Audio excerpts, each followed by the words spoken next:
I will call this July 10th special meeting of the Police and Fire Commission to order. First item will be roll call. Vice President Shaw. Present. Commissioner Boyle-Roloff. Here. Commissioner Kupke. Present. Commissioner Wanazek. Here. So let the record show all 5 commissioners are present. We're meeting today for a motion hearing on the motion to dismiss charges filed by Chief Smith against Captain Todd Lapine. City of Green Bay Board of Police and Fire Commissioners will convene the hearing in the above entitled matter pursuant to Wisconsin statutes, section 62.13, paragraph 5, and the City of Green Bay Board of Police and Fire Commissioners rule for procedures for disciplinary hearings for the purpose of hearing Captain Lapine's motion to dismiss and the chief's response thereto. The commission anticipates the following procedures.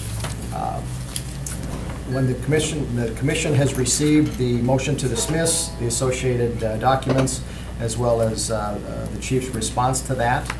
And I just want to add, note the items pursuant to that are now part of the official hearing record. We had the hearing notes and scheduling order dated 5/25/18. We had a clarification of the motion to dismiss with exhibits from Attorney Windorf dated 6/1/2018. And then from Attorney Gulia dated 6/22/18. We have the chief's witness list, affidavits from Chief Smith and Captain Balza, and a response to the motion to dismiss, and a request to amend the original charges to correct a policy number error on the original document. And again, all those 5 items were dated 6/22/18. Does that match your understanding of the two Correct. parties of the additional items that we've had since that time? Yes, thank you. All right. So now we're going to move into the arguments for dismissal of the charges. And in opposition to that, we'll allow the commission to ask any questions we might have. There'll be chances for the parties to provide rebuttal after those questions, and then we will go into deliberations. During that process, we may, from time to time, if we desire, go into closed session to consult with our attorney, Attorney Colney, and then thereafter we go back into open session to review the balance. I'd like to request that the parties, during their initial arguments, limit those arguments to 1/2 hour. Is that sufficient for folks? Okay, very good. And then again, if necessary, there'll be rebuttal after that time. All right. At that point, Attorney Windorf, Thank you. proceed. Would you like me to stay at the podium, or?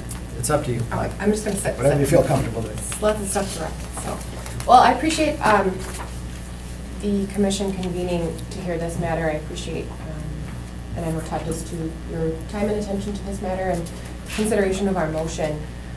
Really what it's about is, it was my response to trying to work through the department's charging theory in the statement of charges. And I really just am interested in seeing how the department arrived at their conclusion. And as I was attempting to follow the logic and applying that and assessing that with the applicable laws and information I've received from Captain Lapine, as well as the documentation he submitted to me, which is contained within the exhibits in my motion. My position is obviously that the commission should dismiss this matter based both on the lack of sufficiency of the charging document, as well as the timeline and the due process concerns that I have and that I've outlined in my motion. I think what the spirit of my motion is, and really what I am most concerned with, is making sure that Captain Lapine is entitled to a fair hearing. As a lot of the case law I cited in my motion says, he's entitled to confrontation and cross-examination of witnesses. He's entitled to representation by an attorney. And although I acknowledge that the commission does not have the authority to compel records, I do think you should assess in your evaluation of the due process concerns how that's impacted my ability to conduct an effective cross-examination, to ascertain potential witnesses, to get impeachment evidence, to get exculpatory evidence. There's a lot here, and I know that's somewhat hard to follow as we attempt to sort of follow through both the charging theory set out in the department statement of charges and as it's applied to the 7 tests of just cause. But as I reviewed all of that case law, and a majority of my case law relates to law enforcement disciplinary matters, unless otherwise noted. I just think when you take these facts and you apply them to that case law, it just does not stand up to the type of due process that is required in these situations. So with respect to my motion, again, and now that I've had a chance to review the department's response, I think the commission should dismiss based on the statutory violations. Again, it's me trying to follow the department's logic that, the initial argument that I made was that Captain Lepine's name was sent to the media unredacted. He wasn't provided notice. I do acknowledge that necessarily isn't within Chief Smith's purview, but I do think it goes to the logic of this, that just doesn't seem fair. That, now we're being told there's going to be this significant delay because they're redacting a significant portion of the record such that we can't see witness names and identification, but yet Captain Lepine wasn't given that same consideration. And again, I acknowledge that may not necessarily have been specifically the chief's responsibility, but it does go to the assessment of how Captain Lepine has been treated and how his due process rights have been recognized as you're looking at this case in its entirety from the get-go.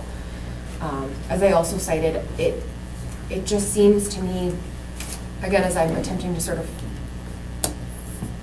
unbraid the department's position, that most of the officers named in Officer Dantoine's complaint that was released to the media, I'm pretty sure based on my understanding, most of them have been disciplined. So again, as I'm attempting to unbraid the department's position and reviewing case law and trying to figure out how I'm going to be an advocate for Captain Lepine in this matter, it just struck me as more like, as I'm looking at everything that the chief is supposed to have looked at, it just seemed to me like it's more, I just want to publicly show that I've disciplined every person named in this complaint, whether or not the evidence necessarily matches up with that. The other statutory violation I pointed to was that the chief is required to immediately file a report of suspension with the Police and Fire Commission. In the department's response, they say that Commander Balza filed that the next day. I still think that just doesn't comply with what the statute says. And although I submitted no case law or statutes in support of my argument that that's a grounds for dismissal, I do think that that's a statute that our legislature has decided to enact so that the department knows what type of statute to comply with. If that statute isn't complied with, I think, you don't have an action. I mean, that's just the logic behind that. They have the plain language of that statute is the chief shall file a report of suspension immediately upon issuing the suspension, and the documents that I had show that it was dated a week later. So it's just sort of strange that if it was filed by somebody else other than the chief a day later, then why was it post-dated a week later? But I'll leave that to the commission to sort out, because I do acknowledge that is a factual determination for that. Again, what I guess my biggest argument is here is the lack of specificity in the statement of charges. In the response, the department has continued to stick to the original theory that Captain Lepine is responsible for the entire harassment investigation instituted by Officer Dantoine, and that's problematic for me and for Captain Lepine because everything that he dealt with while he was still on shift up until July 9th of 2016, he was dealing with very minimal behavior, and he was dealing with that on shift and not necessarily as a formal internal investigation. And I don't think at that point it rose to the level of the things that I've seen in the media. And the other problem that it's hard for me as his attorney to give, to effectively represent him in this specific case is I don't think I should have to go to the media to research what happened. I've requested these records of what happened from the department under the open records laws of Wisconsin and also pursuant to the 101.13 Wisconsin statute, which I don't recall the department responding to in their motion. And that 101.13 statute is records open to employees that they have to no sooner than 8 days terminate all records that were involved in disciplinary matters, and then there's a penalty not to exceed $100, but there's a mandatory minimum penalty of $10 a day that they don't turn over those records. Again, I think that is also something that I would probably have to take to a circuit court. I don't know that that's something that the Police and Fire Commission has the authority to enforce, but I do think that does play into your due process analysis as to the type of information that has been given to us or that we're entitled to, and then, when you're evaluating the department's response against how that plays into our ability to cross-examine witnesses at a full Police and Fire Commission hearing for the just cause hearing. Because a lot of the things that it's sort of our defense is that, in the statement of charges, they say 24 to 30 officers, we're not giving names, we're not giving dates. And we're not disputing that harassment happened, but I just don't know that it was harassment that's relevant to a time period where Captain Lapine was a supervisor.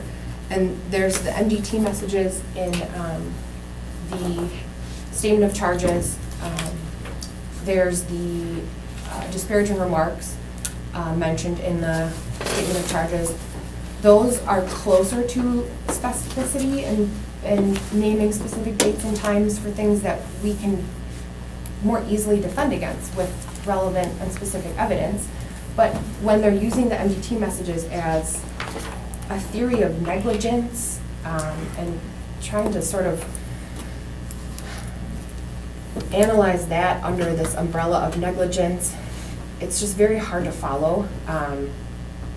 The policy violation is failure to be aware of performance, but I think the duty that the department is attempting to impose on him for that negligence is in contravention to the current case law, and I have since had a secondary sort of case law research that I'll submit to the parties. I only have 4 copies for the commission, but I have 2 separate cases just sort of dealing with, I have 3 copies. I have 2 copies. I have two different cases that I've printed for the commission and the department's review, and it's just sort of an aside of what could be a giant rabbit hole of spiraling into that section of case law, the negligence.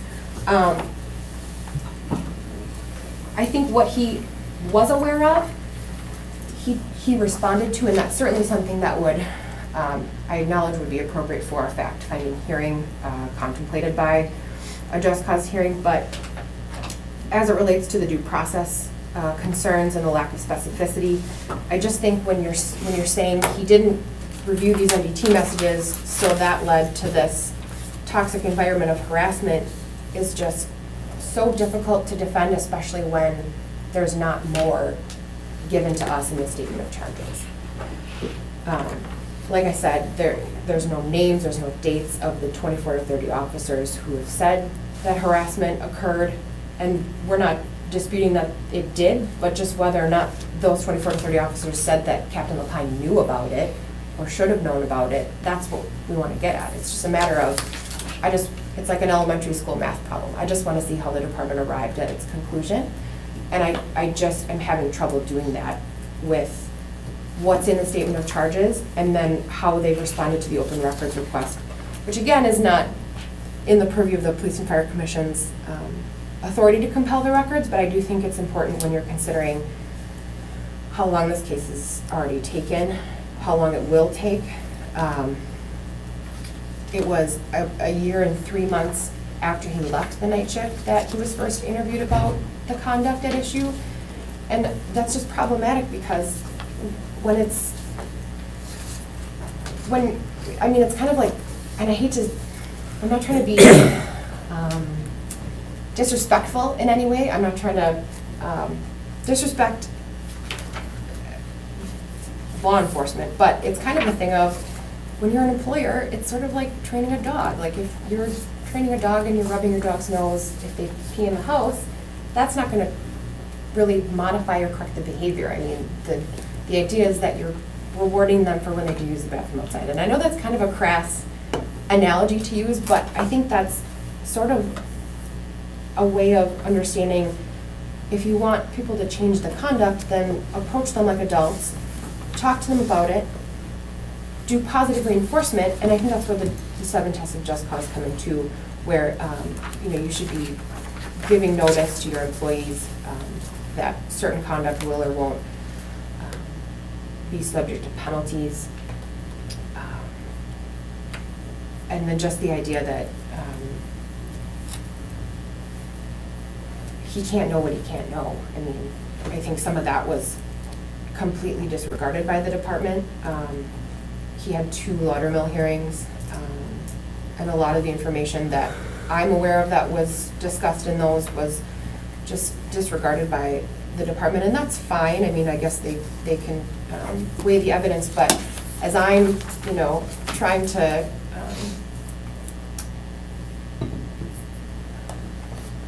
to follow their logic, it's been incredibly difficult to see how Captain Lapine can be individually responsible for so many officers' conduct that I'm not even aware of, because I'm not even able to have access to that information. So again, the timeline of how this has gone down is problematic. I will just sort of defer to my motion that's more specific in the exhibits that have been submitted into that.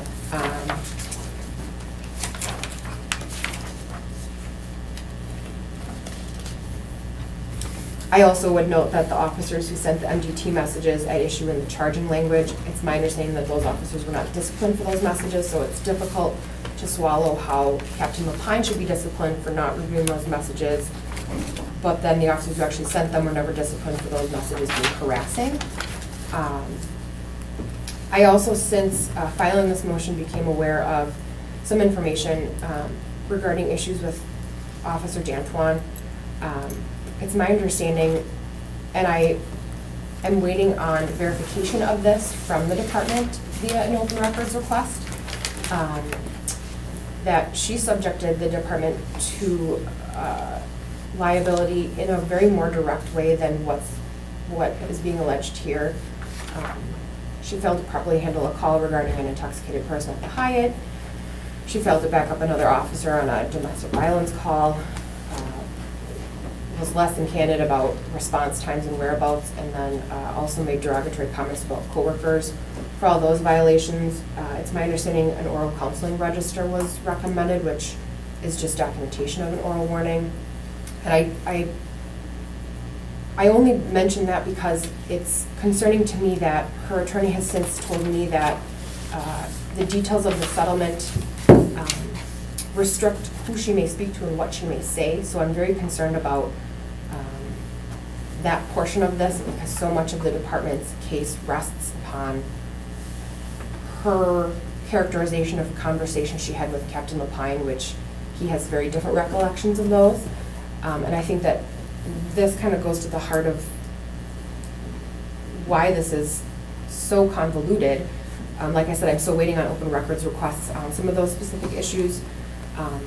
But in my initial request for records, it was my understanding that the portion of my request for the settlement had been denied, but I've since made a secondary request for that to, I think, Ms. Melanie Falk.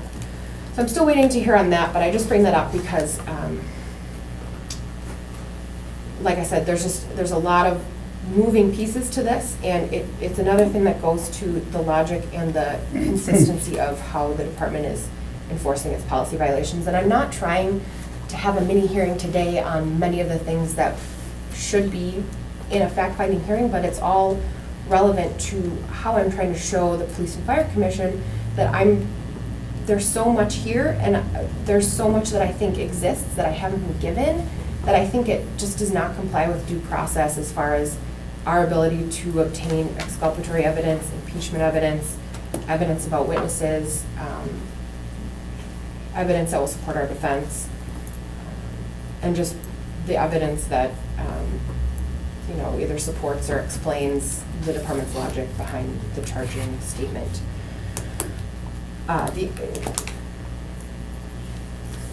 There's a number of cases I cited. I'll defer to the commission's interpretation of those because I know the department's response disputed my interpretation of that. I just would point the commission again to State ex rel. Ritchie versus Neenah Police and Fire Commission. That requires that a hearing must contain the right to know the charges, the right to meet such charges with competent evidence, and the right to be heard by counsel upon the probative force of the evidence and the applicable law. Again, where we stand right now, I just don't think that the scheduled hearing will comport with those three elements. So I'd ask that the Police and Fire Commission dismiss for failure to comply with those elements. I also would put the commission to the Slewinski and Umhofer cases that were being denied access to witnesses and evidence that can support Captain Lepine's defense, and that it just denies us the opportunity to confront and examine witnesses in a way that we can test their ability for truthfulness, we can test and suss out their biases or non-biases or their interests in the case. And that's really where I'm coming from, like I said, as somebody who's trying to advocate for Captain Lepine with what he's given me, what I'm seeing from the department, and what I think the applicable case law is.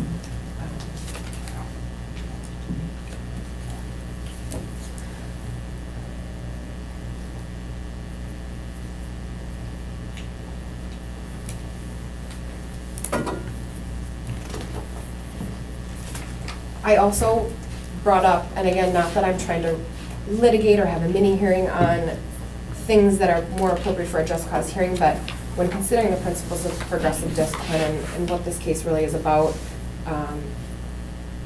Captain Lepine has consistently maintained that he doesn't recall Officer D'Antoine saying she was specifically harassed or any kinds of the things that I saw in the news, like taking handcuffs away or things like that prior to being retained by Captain Lepine. And like I said, I've sort of intentionally tried to stay somewhat ignorant because I would rather consider this case based on the evidence that's relevant to these charges. And from what I have to that, it's just very difficult to follow the logic.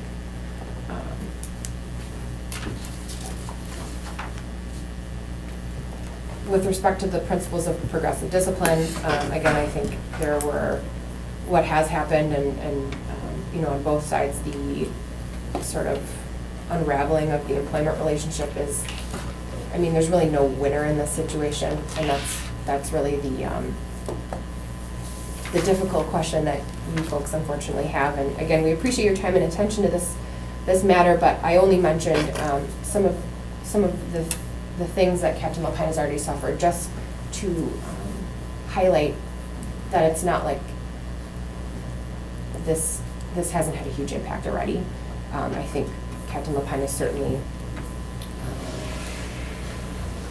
more attentive to the expectations that are in place.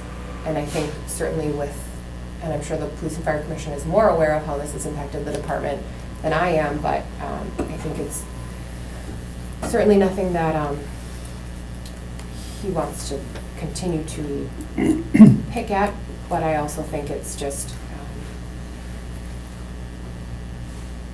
something that has already had a huge impact on everybody involved. And I don't mean that as a implication of he's conceding to any of the conduct he's alleged to have committed, but I just say that as a, when you're kind of looking at, well, what is this case really about and what are we trying to accomplish here? I think what what has been accomplished is, he's aware of the types of expectations this particular administration has. And that's kind of where our hard position is, Captain Lapine is the first person to say, I made a mistake. But with what's been alleged in the statement of charges here, and the idea that he's been accused of lacking candor, as a law enforcement officer, your integrity is the only thing you have. So for him to say for him to concede to what's being alleged in the statement of charges, he can't truthfully say that he did what the department has alleged he's done. So, I brought that up because I just sort of wanted to shed some light on that, and again, I do acknowledge that some of the things are better left for a just cause hearing, but there's just so much here and so much inconsistencies with what Captain Lapine has been accused of, and some of he's being accused of disparaging remarks. Well, it wasn't a thing of we're bringing up Abel because there's this obsession with him. It's he made a disparaging remark to him and nothing was done. But Captain Lapine's being punished for making a disparaging remark.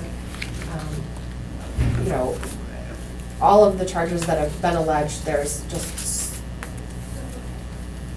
so much other evidence that we are being denied access to, and that just doesn't comply with due process, that it's just very difficult for me to represent Captain Lapine in the way that, he's entitled to vigorous and zealous representation. So for all those reasons, I ask that the commission dismiss the charges. Thank you. I want to check with the commission. Are there questions you might have for Attorney Windorf now, or would you rather wait until Attorney Goulia has given his rebuttal? Okay, all right, then we'll wait for that. Okay, Attorney Goulia? Yeah. Thank you, Police and Fire Commission, for your time. My name again is Kyle Goulia. I'm with Von Brusen and Roper, and our firm represents the City of Green Bay and Chief Smith in this matter. Chief Smith has filed charges with you, a statement of charges that allege very serious acts of misconduct by Captain Lapine. And in response to those issues, when Chief Smith originally addressed those with Captain Lapine, he determined and concluded that a 5-day disciplinary suspension was appropriate for the misconduct that is identified to you in those charges. This is meant to have a big impact on Captain Lapine. A 5-shift suspension is a big deal. Having someone attend additional management training is designed to help that person ensure that what happened that led to that night shift investigation never happens in this organization again. This is not about training a dog. Dogs make mistakes. Dogs have accidents. This can never happen to this organization again. And Chief Smith has taken very significant measures to try to ensure that that does not recur. That's why this matter is of such a serious nature to the commission. What this case is about at the end of the day is one of the highest ranking members of the department, a captain of the department. You have a chief as the highest ranking officer, then the commanders, there's 2, and then the captains.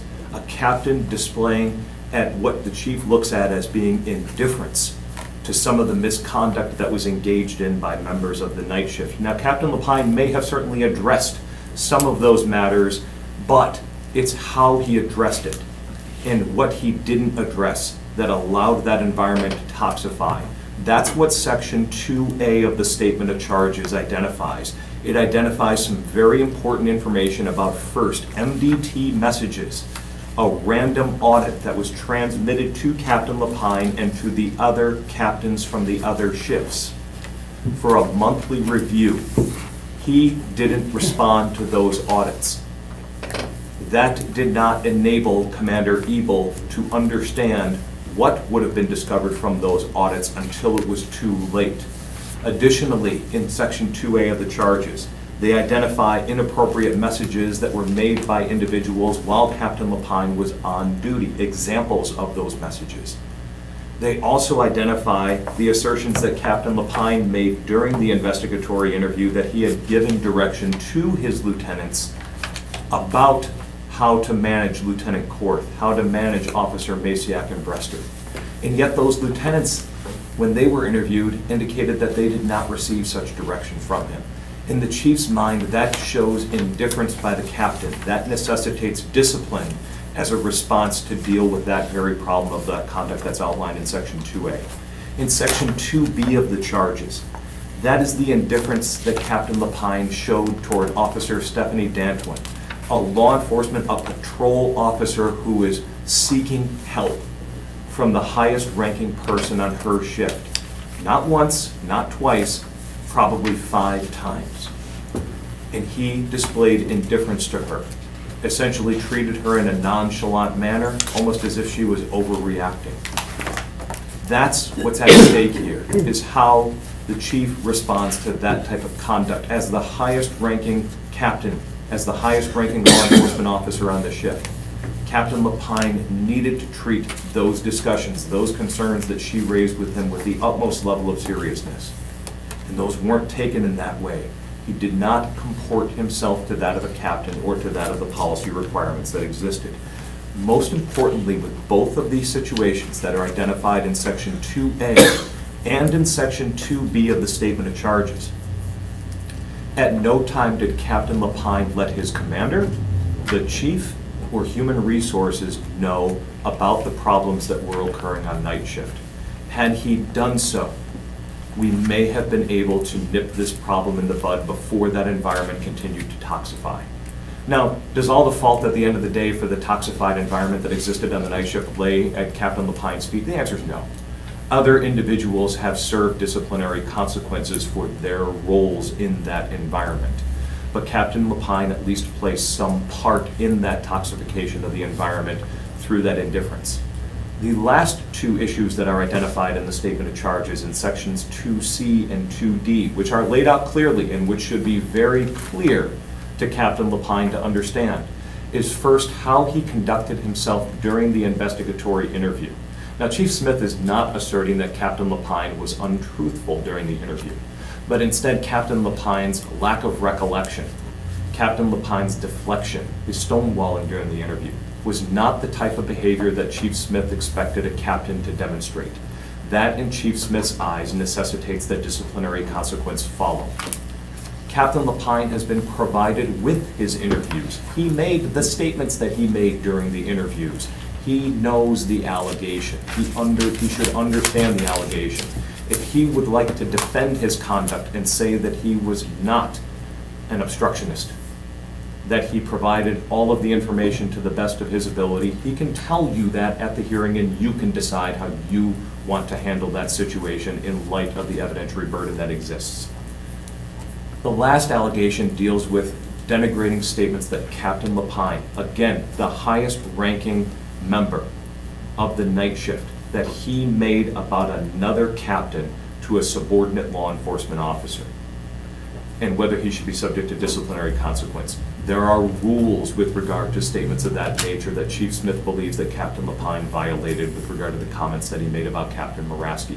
Again, Captain Lapine in the charges has been provided with the specific date, time, and the statements that were made that Chief Smith believes were in violation of policy.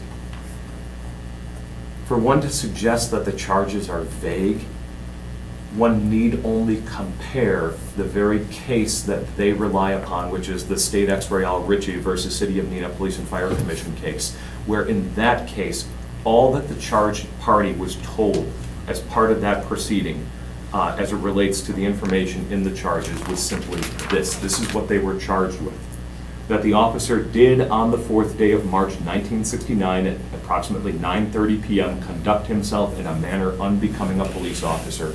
And our Wisconsin Supreme Court said that in the context of a Police and Fire Commission proceeding, that was sufficient to put the officer on notice as to the conduct that he would defend himself against.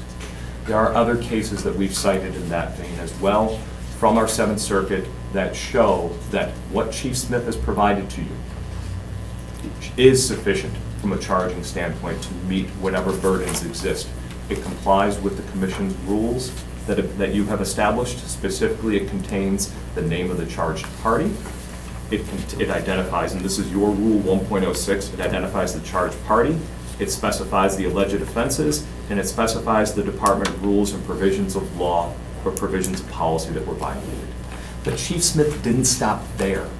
He wanted you to understand, with regard to the charges that were filed, why he believes what he believes. And so in those charges, you have Chief Smith's analysis of the 7 tests of just cause, and you have Chief Smith's perspective as to why he believes that Captain Lapine violated the policies and how Chief Smith can meet those 7 tests of just cause. He's not obligated to do that under your policy, but he did so. The logic is clear. The indifference that was demonstrated, the violations of policy by not a patrol officer, but by the highest ranking individual on the night shift, necessitate that the matter be dealt with in a very stern manner that requires disciplinary consequence. At the end of the day, there are 3 things that I think are very important for the commission to remember as you deal with this motion to dismiss. The first is this: not one argument that is raised by Captain Lapine mandates or requires the commission to dismiss the charges. There's nothing in Wisconsin Statute 6213 subsection 5. There's nothing in the commission's rules that Chief Smith has violated that would necessitate or require dismissal of these charges.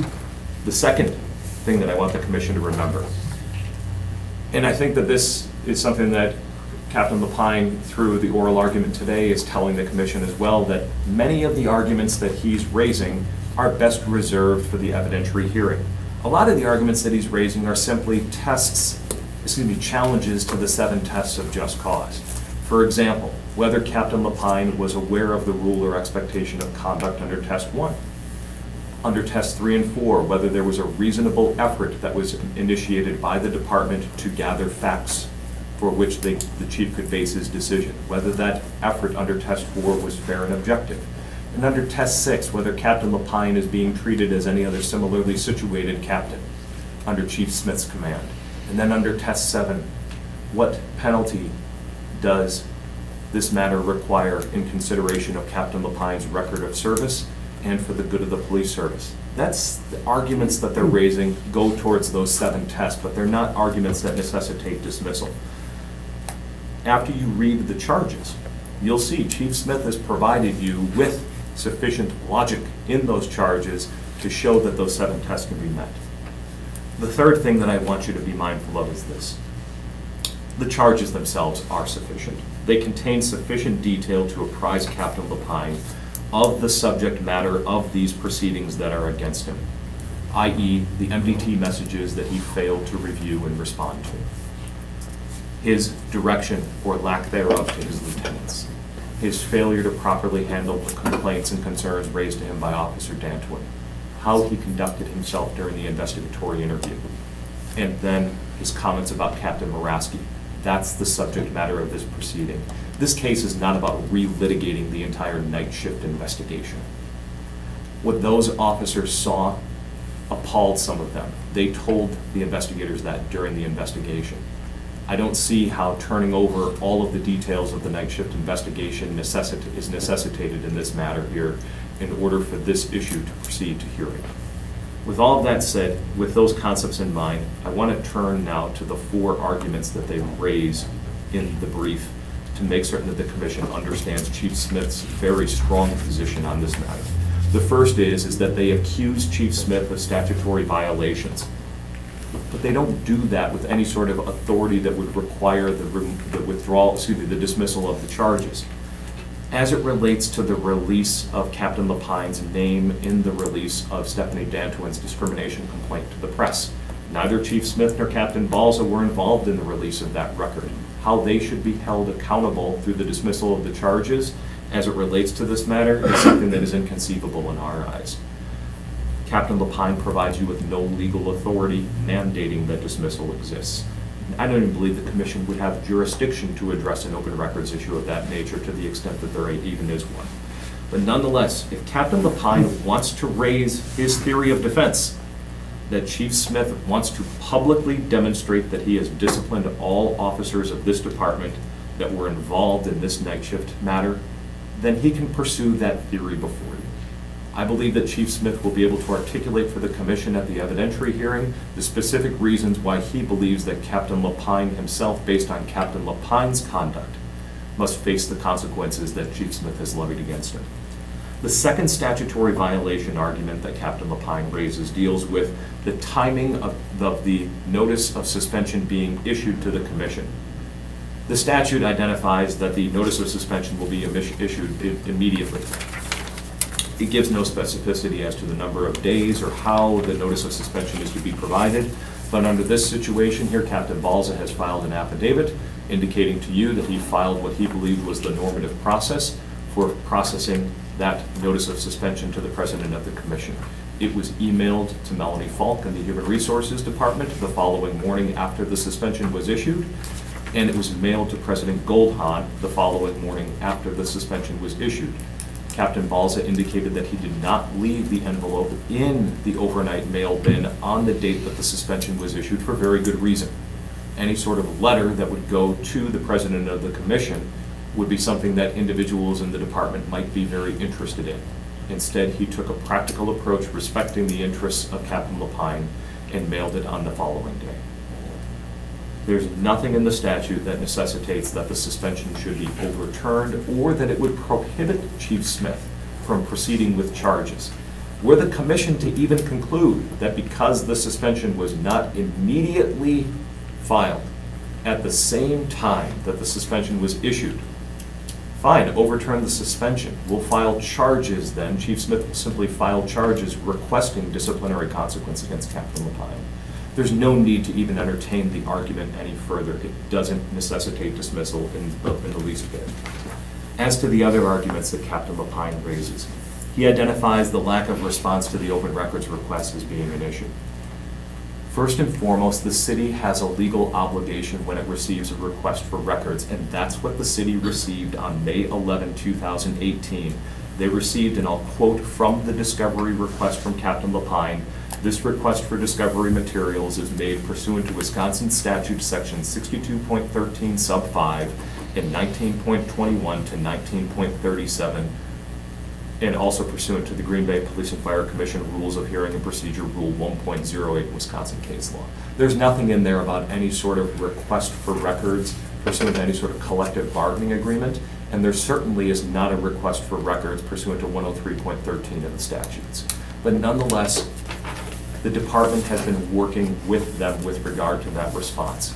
Many of the requests that were filed in that discovery demand are not requests for records. They're simply requests for information, i.e. for the department to create documents. The public records law creates no such obligation on a records custodian.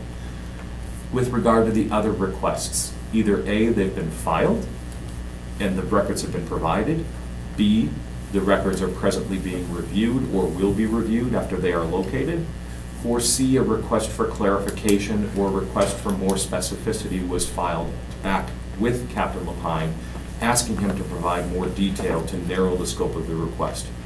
For example, when they're making a request for the personnel files of individuals, for example, Lieutenant Korth or Officer Dantwin, a personnel file contains various documents. W-4 tax forms might be found in there. There may be benefit designation forms that are identified in there. I would highly suspect that those types of documents have no bearing on this matter, have no bearing whatsoever in information that Captain Lapine wants to incur from a cost standpoint.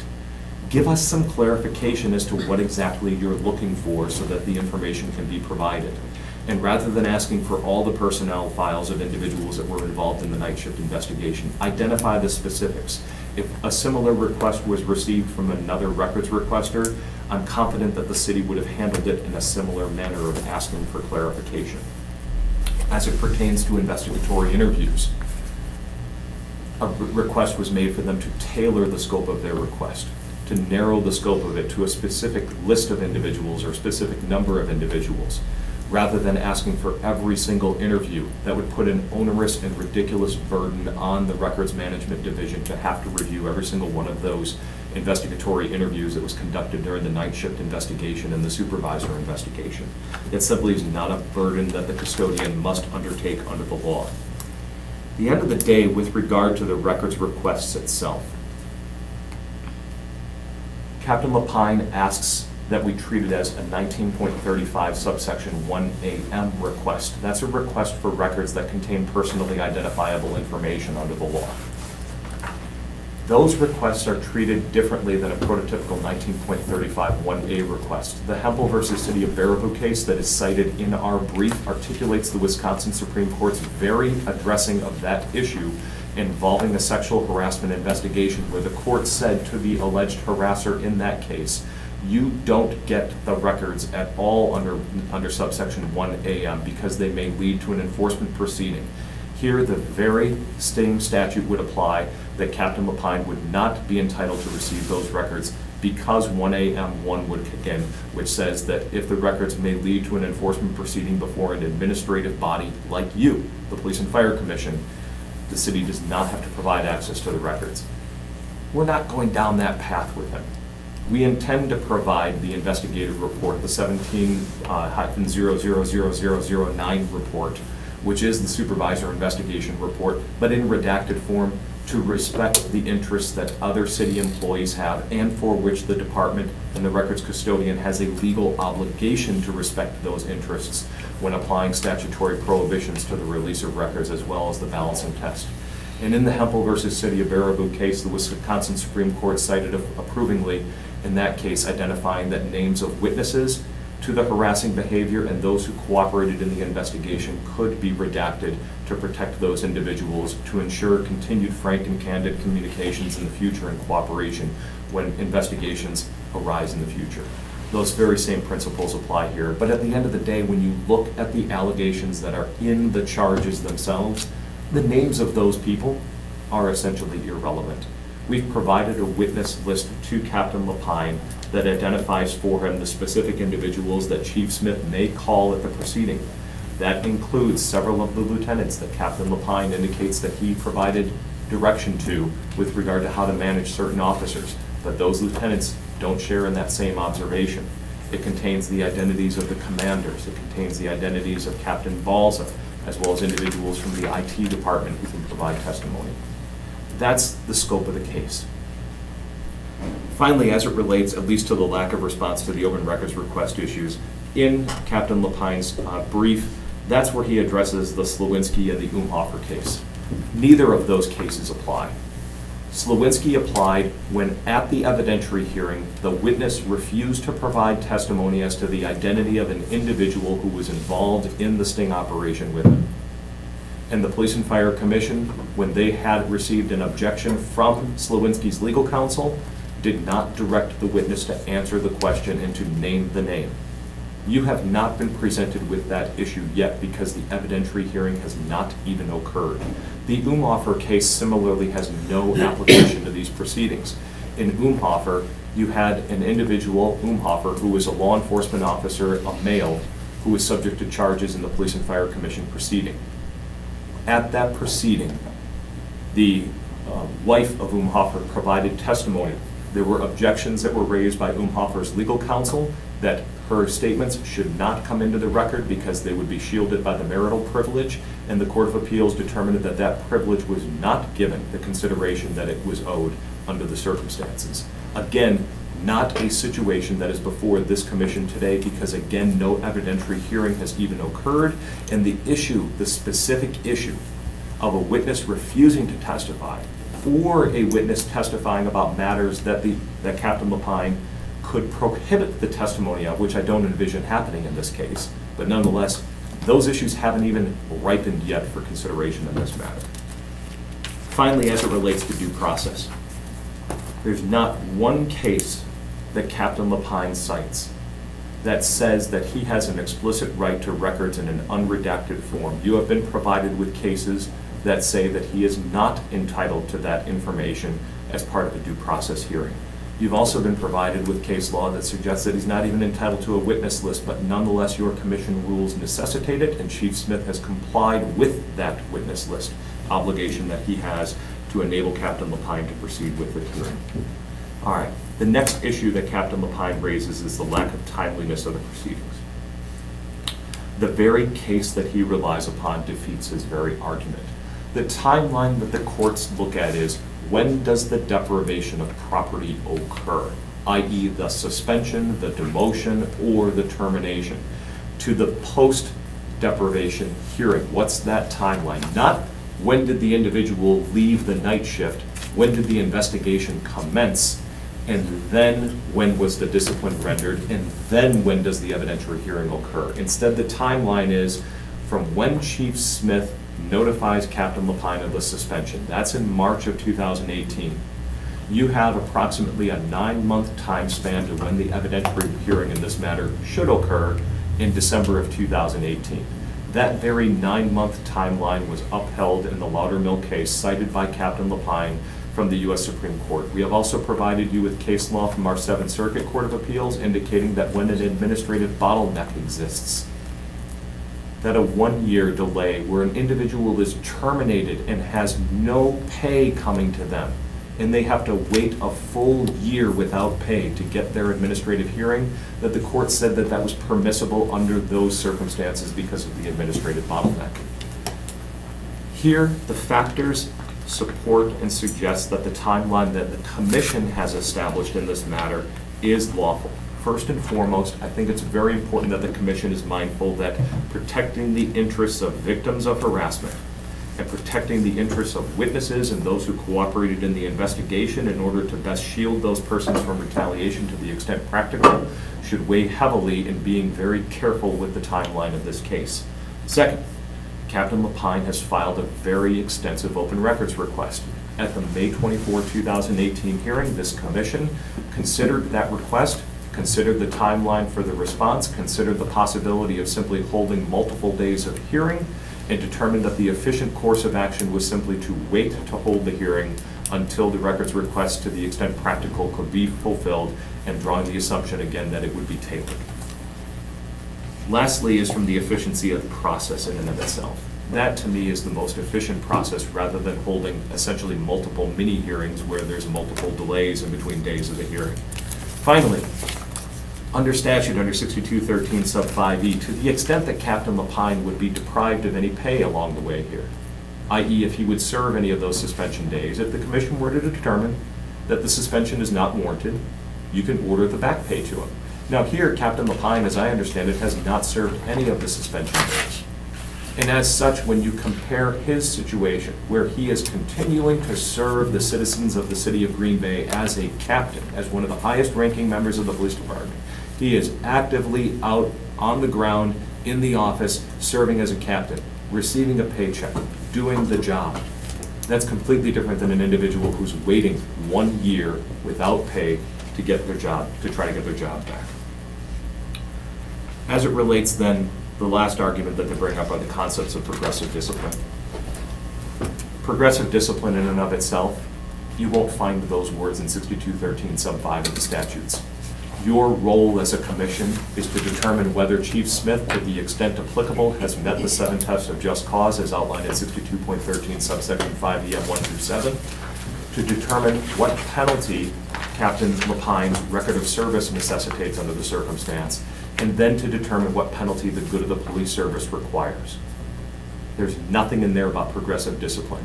Additionally, in department policy, I have not identified any provision of department policy as it relates to members of the command, who are command officers, where progressive discipline would come into play for those particular individuals. What matters here is this. We're dealing with really serious misconduct. And we're dealing with a situation where what happened on night shift can never happen again. And one of the concerns that exists with regard to the arguments that have been raised by Captain Lapine is this. He was sent to training. Rather than telling the commission that he found value in the training as a manager and as a supervisor, and that that benefited him, and that that would help enable him to do his job better, to help the chief further ensure his objective of ensuring that something like what happened on night shift doesn't happen again. Instead, you hear about how he suffered by having to miss his child's sporting events. I want you to remember that very argument when you are deliberating on this case in December of 2018 with regard to what penalty the good of the service requires. What those officers who were the targets of harassment had to endure is absolutely significantly greater than having to miss a varsity sporting event. That is of significant concern. That's why this case needs to go forward from an evidentiary hearing, so you can understand from Chief Smith's perspective why he believes the way that he does, and you can hear Captain Lapine's excuses, and you can decide what you believe is for the good of the police service of this organization. With all of that said, as it pertains to some of the specific arguments that were raised in the oral argument that just came up here, I already addressed the issue of the 103.13 requests. We did address it in our brief as well. There was no 103.13 request filed. Even if there was one, many of the records that have not been provided relate to other employees in addition to Captain Lapine. And as such, the department has to take into account the interests of those individuals with regard to how it responds to the records request itself. So is the department requiring a written one? Because the statute does say the department may require a written response. So if you'd like me to file one, I can. If you'd like to file one, we can't stop you. Yeah. But I don't want to I don't want to have a back and forth. We're on that listening right to now. your argument. Thank you. You'll have an opportunity to Thank you. respond later. But what we did receive was the written request, and that's what's been responded to so far. As it relates to Officer Danforth, the argument was raised here that information is being investigated, that she has subjected herself, subjected the department to liability by failing to provide backup amongst other infractions, and that she also made a derogatory comment about a different individual.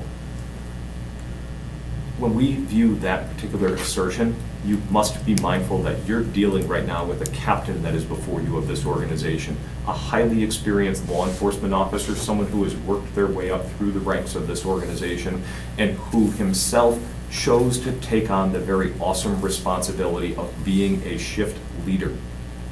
That doesn't require them to be trained like a dog. That requires that person to take on and deploy the initiative that they themselves put forth by wanting that responsibility. Officer Dantuin is a patrol officer. Additionally, and this is something that if it needs to come out of the evidentiary hearing, there's nothing that has been identified in Officer Dantuin's history that would have triggered Brady 606 policy to my understanding, and as such, there was nothing from an untruthfulness standpoint that would come forward. But needless to say, if that's an argument that they want to raise and go after Ms. Dantuin on the witness stand, they're welcome to do it, but I want the commission to keep in mind that A, Ms. Dantuin didn't ask to have what happened to her happen. Ms. Dantuin moved on from the department. She's a patrol officer, and what this looks to me like is shaming at the end of the day, and that simply is intolerable. With all of that said, what Chief Smith respectfully asked for the commission is to remember the three things that we brought forth in the beginning. Nothing mandates dismissal. The arguments that Captain Lapine has raised are arguments that he can raise at the evidentiary hearing itself, and that the charges as drafted are sufficient. And with all of that, Chief Smith respectfully asks that the commission deny the motion and that we proceed forward with the evidentiary hearing.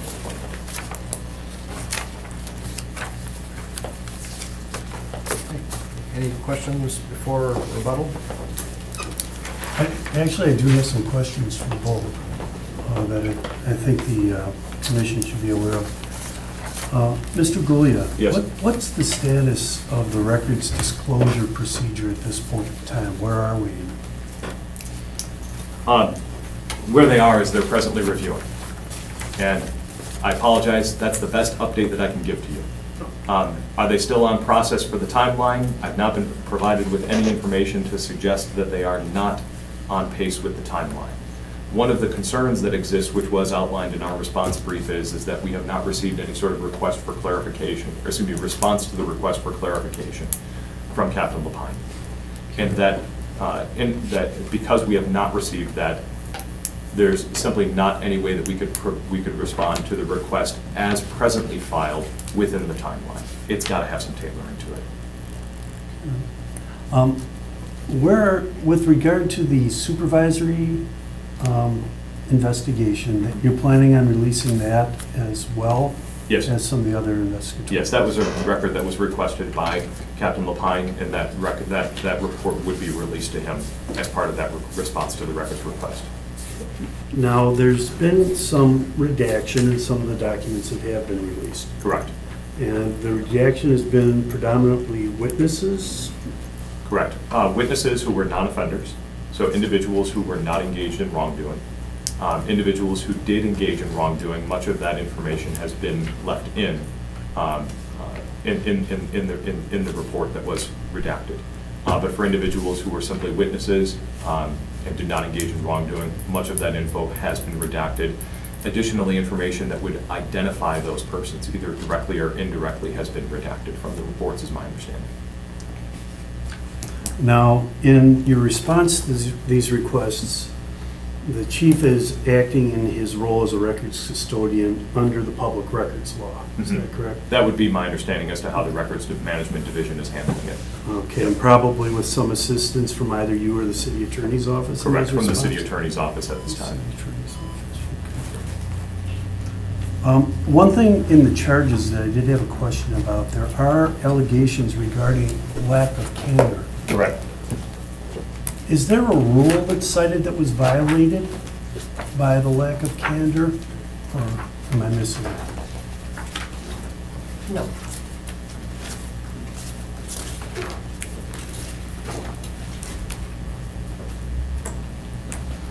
The lack of candor in and of itself, if you look at page 13 of the charges, Okay.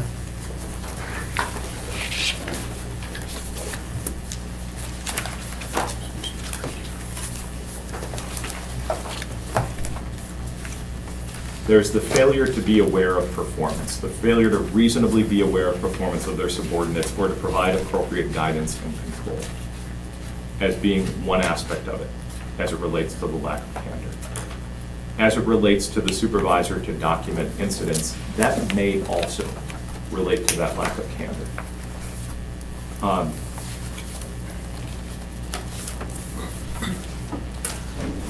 Mr. Gulia, though, you Yes. did make it clear that the chief isn't pursuing Brady or doesn't believe that was triggered in this case. At this time, no. The chief has not asserted that Captain Lapine has engaged in any form of untruthfulness, and I think that's well indicated by Captain Lapine continuing to serve as captain, the chief sending Captain Lapine to management training to help him enhance his skill set, and Captain Lapine presently serving on night shift and overseeing the patrol. If there was an untruthfulness issue, it would be a different story, I believe. With regard to the letter that was sent with the charges to the commission, it does appear that letter is dated a week later. Do we know how that came about? Meaning the March 20, 2018 letter? Right. Yes, so the suspension itself, and let me lay out the timeline for the commission. The suspension itself is levied at the end of the business day, is my understanding, on March 13th. The suspension is then filed via email with Ms. Falk on the 14th by Captain Balsa, and then is deposited in the mail to President Goldheim.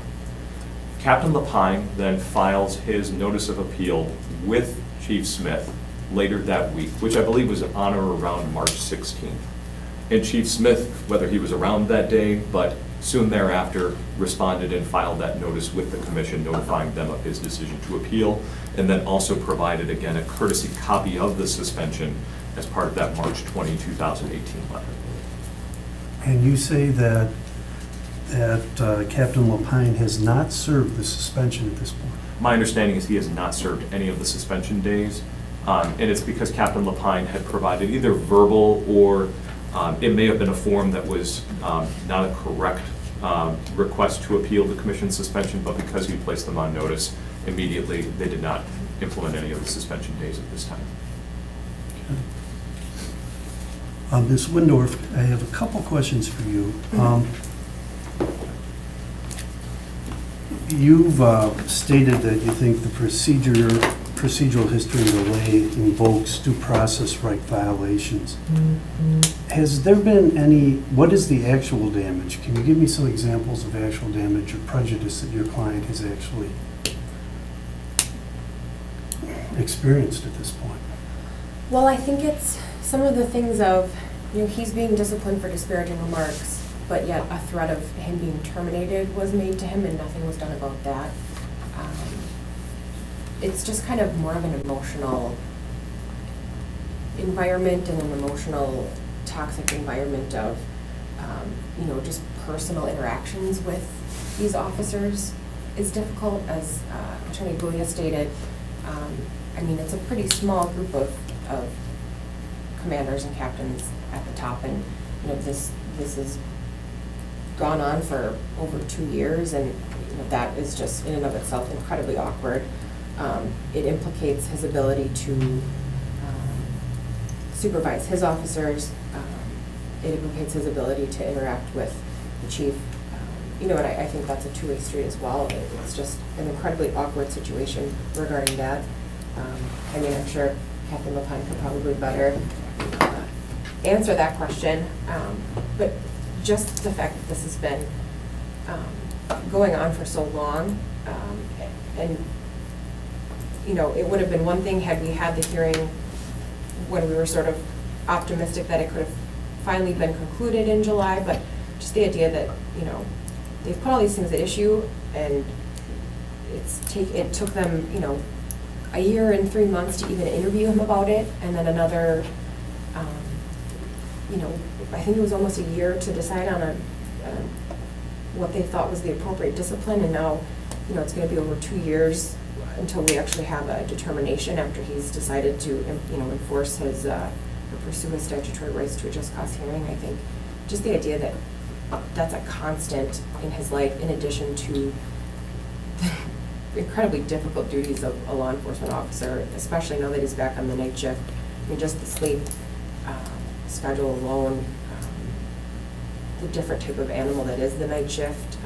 He was dealing with probably primarily people who are affected by some sort of mood-altering substance, drugs, horrible things. You've had the list of witnesses now, and does that alleviate some of your questions regarding, some of your concerns regarding due process? Can you identify, for example, specifically who you think you're missing? What other information you need that you don't have right now? So, it's not that I don't understand the department's arguments. I just think that there's more information regarding those. And so with respect to their first argument that, the 13 months of MDT messages, if Captain Lapine is being disciplined for failing to supervise his employees, then why isn't his supervisor being disciplined for failing to supervise him? I guess I just think of that as, these MDT messages were so important, why wasn't his performance being reviewed? And that's a whole other factual issue of whether he really received them, and there's some email glitches that we need to suss out. But, with respect to that, it's just, again, the logic behind that is difficult to understand. The fact that they've relied on Stephanie Danquan's statements, we don't have her statements in the statement of charges. It's not that he was being nonchalant, she just never said, I'm being harassed. She brought up things that were like social group issues, and that's how Captain Lapine interpreted them. She didn't file a formal complaint, she didn't follow the policy that the department has for filing the type of harassment complaint. And I understand that's part of the difficulty with this particular case, because there was a lieutenant involved in some of that, but that's where I'm having difficulty following. I'm not trying to victim shame, I just want to see what she said, and I don't have that here. I don't have her statement. I don't have her statement of, I approached Officer Lapine or Captain Lapine on this specific date, and he, I said I'm being harassed, and he said whatever. We just don't. I just don't have that. Let me stop you there for a second, because I do want to ask Mr. Gulia, is that statement available? Because that does seem kind of central. Mm-hmm. Yeah, and that is something that has been requested, and it is something that is being reviewed. The 17-00009 investigative report will contain a summary of those statements, but also, and by the way, for the commission's purposes, during his investigatory interviews have been provided to him. He was given summaries of her statements during those investigatory interviews, at least verbally, as to what Officer Dantwin had provided. But her interviews themselves have also been requested, and those will be provided to him. It may be that there is some redaction to those. It's still simply going through that process. Do we know the timing for those? That was set by the commission back in May, which is the October 1 or November 1 timeline. I realize that, but is there a chance that they'll be available sooner than that? We can try to put those in the hopper as going faster, and I can make note of that with Captain Balsa today. And with regard to the review, we're just curious, is that review actually being done by staff at the city attorney's office? I was kind of assuming you were assisting the chief, I didn't know. So obviously, Chief Smith has an interest in being as upfront with the commission as possible in this matter, not hiding the ball. We have to comply with open records law. Sure. And so his trained records management division is handling the records requests, and my understanding is they are presently being advised by the city attorney's office as the focal point, and that's the normative process that they follow.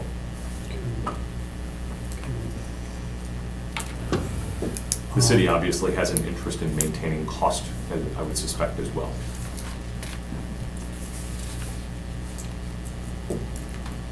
Now, on the 10313 complaint, would that be filed with the chief or would that be filed with HR? I mean, who is the custodian of the personnel record? That's one of the issues that we would have to address. If Captain Lapine wants his personnel file, and traditionally there's very little case law interpreting Wisconsin statute section 10313. In the context that it is referred to, it's referred to in the case law as being the personnel file. If there's a personnel file request, that would normally be made to Human Resources Director Joe Faulds. And if Captain Lapine would like his personnel file, that would be who the request would be filed with. And I believe I have. And that, I think you have. Have you received the personnel file? No. Okay. So, and we can arrange for that. That should be something that should get back to them fairly quickly. As it relates, though, to 10313 in and of itself, the statute itself doesn't deal with complex situations like this, where you have a situation where multiple individuals are subject to disciplinary consequence from a single investigation or from two investigations. And that's where you look towards other statutes as providing some guidance with regard to how you handle those situations. Now, at the end of the day, with regard to a violation of a 10313 violation, it's ultimately, my understanding, is up to the local district attorney to decide whether they are going to prosecute the matter and then whether they're going to pursue any sort of damages against the employer for failing to comply. And those damages are simply a fine of $10 to $100 per day. I believe that it's up to the DA's office to decide whether they pursue that. That's my understanding as to the enforcement mechanism. Like I said, at the end of the day, we received the records request. We're treating it as an open records request, as the discovery demand indicated, and that's how it was being handled and pursued. Ms. Windorf, I wanted to reiterate something we talked about a bit at the last meeting when we scheduled the hearing and scheduled this hearing. We are in a position, if the board wished, to commence the hearing next week and then ask Mr. Goulia to present his evidence, and I'm sure there'll be a whole bunch. I'm sure you're going to file a subpoena duce tecum so they bring along all their information. Then you'll, I'm sure, complain that you haven't had a chance to look at all that information, and we'll wind up having several hearings. I can't speak for the commission as to whether they're willing to do that. Do you see an advantage to your client's due process rights and us proceeding in that manner? I think you're sort of right. I think it's two sides of the same coin. I think either way, there's just going to be a huge delay because of the volume of what the department has put at issue.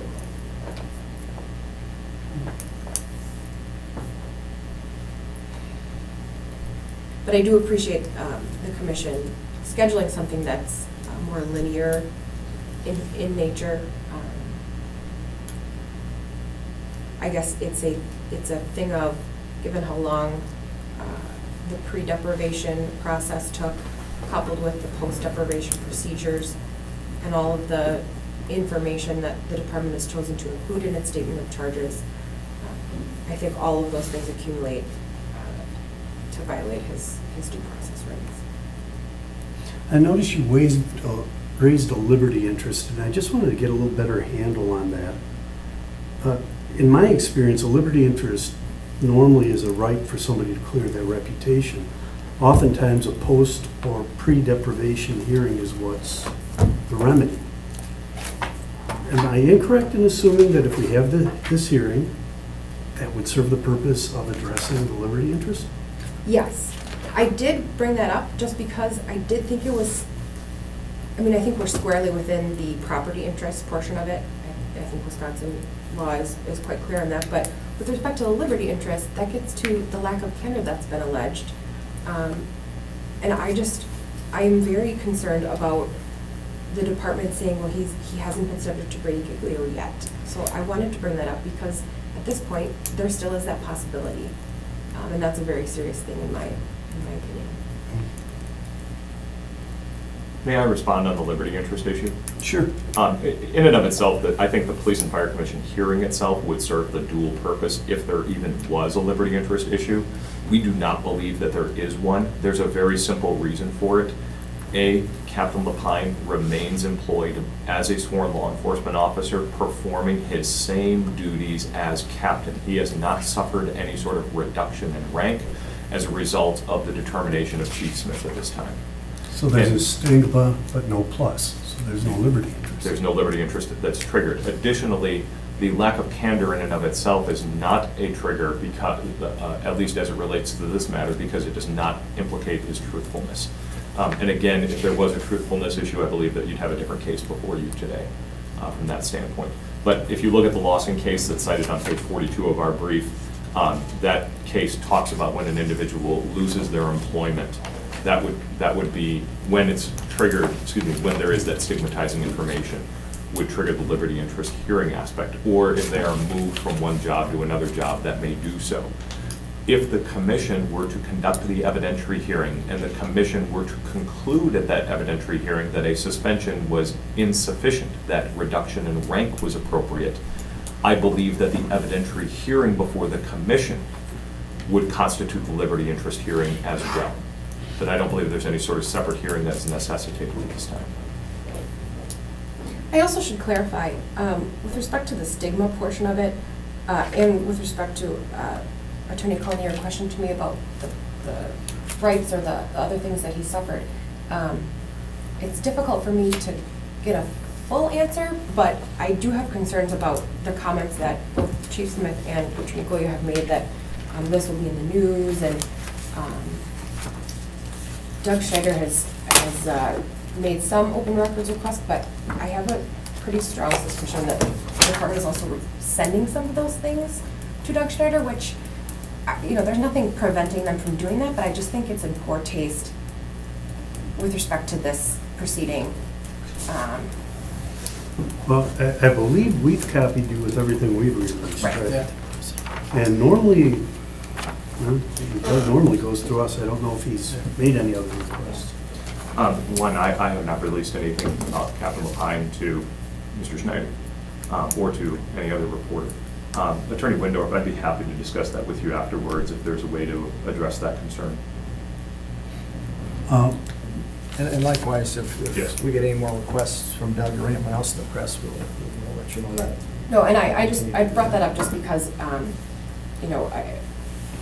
it's not something that, like I said, I've really been able to nail down as far as concrete proof of that, and I know that sounds, I just don't mean to throw more fuel on any kind of fire or whatever, but I just bring it up because, I do want to make sure that Captain Lapine's reputation isn't smeared any more than. And I think if you'll look at at least the documents in the press from Doug Schneider, they've all been after a specific request for case documents, and they've all been out of those specific documents, not additional information. At least everything I've read in the paper has matched up with what's been in the documents that are part of the public record of our hearings. And if I can clarify, I've not sent Doug Schneider anything. Okay.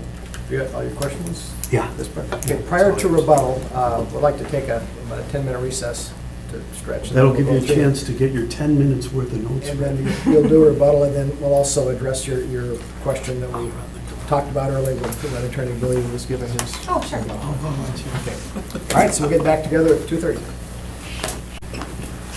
So we're good? All right, we are back in session. I think when we took our break, it was time for rebuttal. Thank you. Again, I appreciate the commission and the parties taking the time to consider this.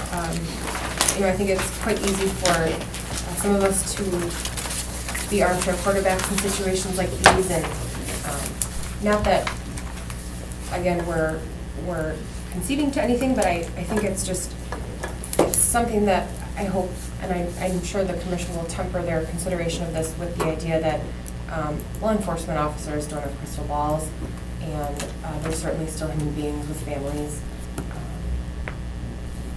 When considering, what, or comparing what the harassment have suffered compared to what Captain Lapine has suffered, I'm not making that comparison. I think that's comparing apples and oranges. I'm certainly not trying to victim shame. It's just a thing of, I just want to see what Officer Dantuan said, because there's some factual disputes here that it's my job to suss out. I don't want a summary. I want to see what was actually said by the witnesses who've been named in the witness list, and by the unnamed and unknown officers alleged in the statement of charges. And that's really where the heart of my motion is. The things the department mentioned was the failure to monitor the MDP messages. Again, it's just if their logic is Captain Lapine failed to supervise his employees, well then why isn't his supervisor on the hook for not supervising Captain Lapine over that 13-month period? The officers involved in those MDT messages, I don't believe were ever disciplined for the harassment in those specific MDT messages. And again, obviously the night shift investigation was serious from my personal recollection or review of what's been in the media. But what's important here is that I'm also Captain Lapine's attorney, and I want to know what the evidence is against him in this specific case and on these specific facts. And I just don't have that. It's not that I want summaries of things or redacted reports of things. I just want to see their work. I just want to follow where they're going, and it's frustrating, and I think it amounts to a due process violation that what has occurred has occurred. And I'm not going to litigate the open records things here. I think that that's more appropriately raised in an application to the circuit court and the district attorney's office. I just ask that the commission take that into consideration when analyzing the specific timelines in this case. I also took issue with the department's characterization of Laudermill. It was my reading of that case that it took them 9 months to reach a decision on their discipline. So the idea here that it took over a year and 3 months to just, at the very least, interview Captain Lapine on things that happened, almost 2 years after he left the night shift. Of course, he had a lack of recollection. I probably couldn't tell you conversations or the content of specific conversations I had 2 years ago with, and not that he was nonchalant about it, but she never said I'm being harassed. I just don't, from the facts that I've reviewed, I just don't think it was that in so many words, given the types of issues and social issues that were involved with the officers who were on night shift at that time. Again, it's a central portion of our defense that a lot of the egregious acts of harassment happened after Captain Lapine was off the night shift. Again, the disparaging remarks that he's on the hook for, the fact that he's being disciplined for the disparaging remarks, but then, other people aren't being on the hook for those disparaging remarks, that's just problematic. Not in and of itself, but when you consider that on the spectrum of everything that's occurred to date, it's concerning, I think. Also, with respect to the administrative bottleneck, that case that the department was citing, I believe that was a school case, and I guess I would just ask the commission to consider the specific case that I've cited all relates to either 6213 actions or law enforcement disciplinary matters. Some of those cases that the department cited, while they're Seventh Circuit cases, they just weren't specifically on point as it relates to the disciplinary matters. And again, with the administrative bottleneck, I mean, that's something that's sort of self-created, and it just sort of doesn't seem very fair, or that there's a fair procedure happening when you're denying Captain Lapine rights to enforce other people's rights. So I think that that's a huge hole in the department's analysis of what's the appropriate outcome in this case. Again, I had asked the commission to find that the pre- and post-deprivation proceedings have violated Captain Lapine's rights, and while I appreciate that the commission has scheduled the just cause hearing in a manner that's, I guess, the most effective manner of scheduling, I also just think, given everything that the commission has before it, that there's certainly enough to dismiss this matter. I was attempting to file, or to rifle through my consolidated motion to dismiss, and I can certainly provide that to the commission if you require it at a later date. I do know it was in one of my two prior motions that I had filed regarding the specific authority for the Police and Fire Commission to dismiss. It was a case involving a disciplinary matter that had been on appeal, and the appellate court, the Wisconsin appellate court, declined to reach the motion to dismiss issue because it hadn't been raised prior in front of the Police and Fire Commission. That's where I'm getting the authority for this from. And I believe I had cited it in one of the first two motions as authority that, if we don't raise it here, we're basically precluded from raising it on appeal. Yeah, it was in one of your motions. Okay. I thank you for the response for that. So again, I think it's easy for us to armchair quarterback years and years later, but with what Captain Lapine had in front of him and the entire procedure of this case, I just think, our ability to confront and cross-examine witnesses is significantly impeded, and I think that implicates his due process rights, and I'd ask the commission to dismiss. Thank you. Thank you. Anything more? The only aspect, I'm going to stand by the arguments that we've raised in our motion and the arguments that we've raised today. The only thing I want to do is just respond to the Meyer case and the Olson case that were provided to the commission, and just indicate, as it relates to both of these cases, these deal with the concept of negligence as it relates to duties that are owed to a third party, not as to the responsibilities in the employment setting of a supervisor that the supervisor owes to comply with the rules of the organization, the expectations of conduct that have been levied to that individual, and with the responsibilities that come with the position, particularly high-ranking position of captain in the organization. So I'm not viewing either case as having any sort of applicability whatsoever in the matter. I think that when you come back to it at the end of the day, the charges as drafted are sufficient, and that if anything, the commission should, as we said in our brief, entertain it merely from the construct of being whether they need to be more definite and certain rather than as being a motion to dismiss. We think that the charges themselves would certainly meet the standard of being definite and certain, but they don't contain any sort of requisite level of vagueness that would trigger any sort of dismissal or any sort of requirement to amend the charges. With all that said, I don't believe that either of the cases here are applicable or worthy of consideration. Okay. Right, and the final matter that we had was the records request, and Attorney Winter, if you said, would you like a formal written request? We call it into Sure. that as you're going back and forth. So has that been resolved? Or? I can talk with Attorney Windor Okay. about that if that works. Sure. Afterwards, thank you. Was that the 10313 Yeah. Yes. request? Yeah. Yeah, because that really should go to Falls anyway. And- Okay. And my HR understanding anyway. is that the personnel file is actually in the hopper right now, just being, just a final review on it at the city, at either the city attorneys or records management, but that can be expedited. I don't view that there's going to be anything in this personnel file that's going to be an issue.